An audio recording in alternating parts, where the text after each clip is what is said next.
भाई लोगों, हम गुरुकुल विद्यालय में पहुंचे हुए हैं। माउंट आबू का गुरुकुल विद्यालय है। यहाँ की व्यवस्था को देखो, यहाँ के मंदिरों को देखो, यहाँ के प्रांगण को देखो, इन बच्चों के ड्रेसिंग को देखो। ये संपूर्ण जो हिंदू सनातन संस्कृति है, सनातन धर्म है, उसी के अनुरूप यहाँ की वेशभूषा है। यहाँ की व्यवस्था को मैं बारंबार अपनी ओर से नमस्कार करता हूँ। देखो यहाँ के पीछे पूरे वातावरण को, यहाँ की कहते हैं रहन व्यवस्था को। बच्चों से भी मैंने बहुत जानने के बाद में मज़ा मैंने लिया। यहाँ मैंने फ़ीस के बारे में बच्चों से पूछा, क्योंकि बार बार प्रजा मेरे को भी पूछती रहती है कि आप आबू में रहते हो, गुरुकुल विद्यालय में क्या विशेषता है, कैसे वहाँ पे एडमिशन दिया जाता है। तो मैंने उनसे जानने का आग्रह किया, तो बच्चों ने पूछा, मेरे को बताया कि यहाँ फ़ीस तो बिल्कुल है नहीं, सिर्फ भोजन के नाम पे 15,000 रुपये शुल्क लिया जाता है। क्लास चालू होती है 6ठी से कॉलेज तक, यहाँ पे कहते हैं कि व्यवस्था रहती है। उसके अनुरूप कहते हैं कि जैसे जैसे आगे की कक्षाओं में बढ़ोगे तो आपकी फ़ीस में और कमी आती रहेगी। यहाँ के बच्चों से भी मैं कोई सवाल करना चाहता हूँ कि आप सनातन संस्कृति को अभी से पाल रहे हो, तो सनातन धर्म संस्कृति के अंतर्गत आप में जो बीजारोपण अपने माता पिता ने जो किए हैं, और ये भाई लोग जो मेरे सामने खड़े हैं, ये जालोर की पुण्य धरा से है। और जालोर की पुण्य धरा जो संस्कृत के महान पंडित हुए, जो कहते हैं कि बीनमाल महाकवि माघ की जन्मभूमि, वही माँ कहते हैं जगत जननी का द्वार खिमज माता के रूप में। भाई लोगों, आपसे हमें जान के भी खुशी महसूस हुई। तो आप इस विद्यालय के बारे में 2 छंद पंक्तियाँ बताइए, क्या है यहाँ की व्यवस्था? आप कब से यहाँ पे पढ़ाई कर रहे हो? 4 साल हो गए। और कैसी यहाँ पे क्लास पूर्ण रूप से व्यवस्था चल रही है? अच्छा। और आप पढ़ाई के साथ साथ में अभी से अपने अंदर जो नेचर आपने स्थापित किया है, गायों की सेवा करना, गाय की सेवा करते हो, उनके लिए चारा लाते हो, उनका दूध निकालते हो, और धर्म के काम में कई भगवान को कहते हैं कि वो दूध चढ़ाना हो, वहाँ पे आप फ्री में भी सेवा देते हो। मैंने सुना है सब, तो ऐसा होता है यहाँ पे। और आप क्या कहना चाहते हो? और आप कैमरा पीछे भी घुमाइए, बहुत सारे बालक खड़े हैं। ये देखो, थोड़े छोटे छोटे हैं, तो थोड़ी इनको कहते हैं कि शर्म भी महसूस होती है। हमें भी अच्छा लगा। देखो ये मंदिर, इस मंदिर की और कैमरा घुमाइए भाई लोग जी। ये मंदिर है यहाँ का, यहाँ इनकी पूजा अर्चना होती है, यहाँ प्रार्थना करते हैं ये लोग। और यहाँ के कमरों की व्यवस्था देखो, एक बार कैमरा इधर भी घुमा लीजिए। ये कमरे हैं सब, यहाँ रहने की पूरी व्यवस्था। हम धीरे धीरे अपनी मंजिल की ओर आगे बढ़ते हैं।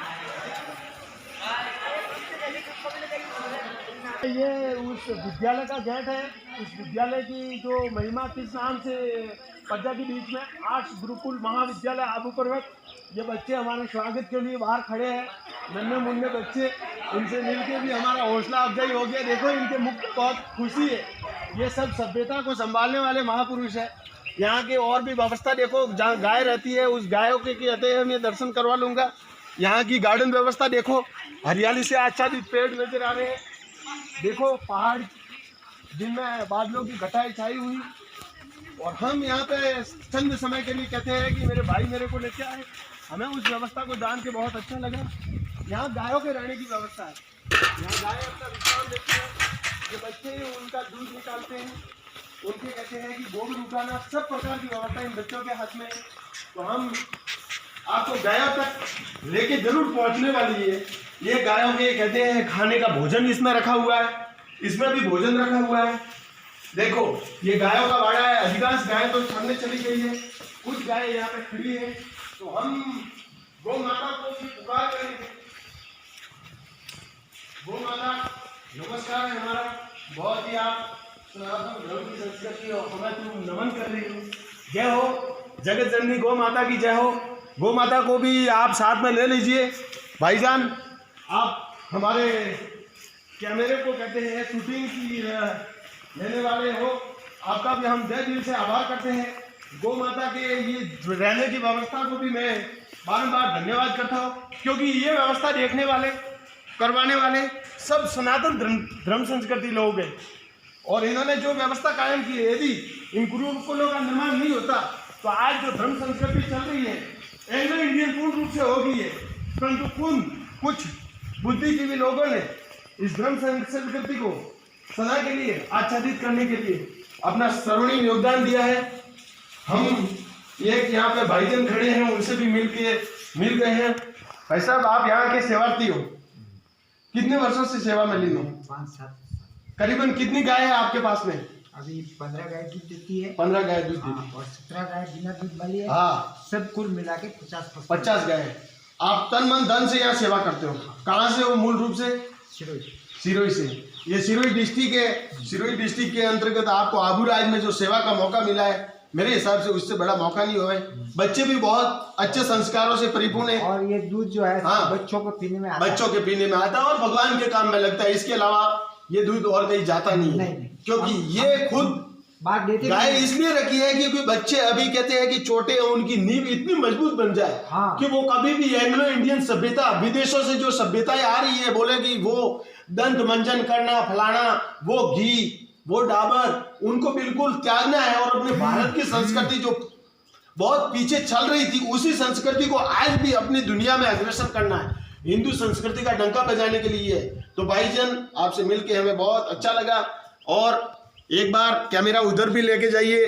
ये भी है उसी, कहते हैं कि आबू के नज़ारे, जो बाहर का ग्राउंड है।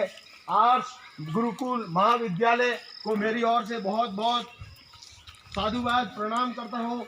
और मेरी भी इच्छा है कि मैं भी आने वाले युग में मेरे बच्चे बड़े हो जावे तो इसी गुरुकुल से मैं पढ़ाने का आग्रह करूँगा, क्योंकि मैं भी एक सनातन धर्म को इस हृदय में सजोए हुए हूँ।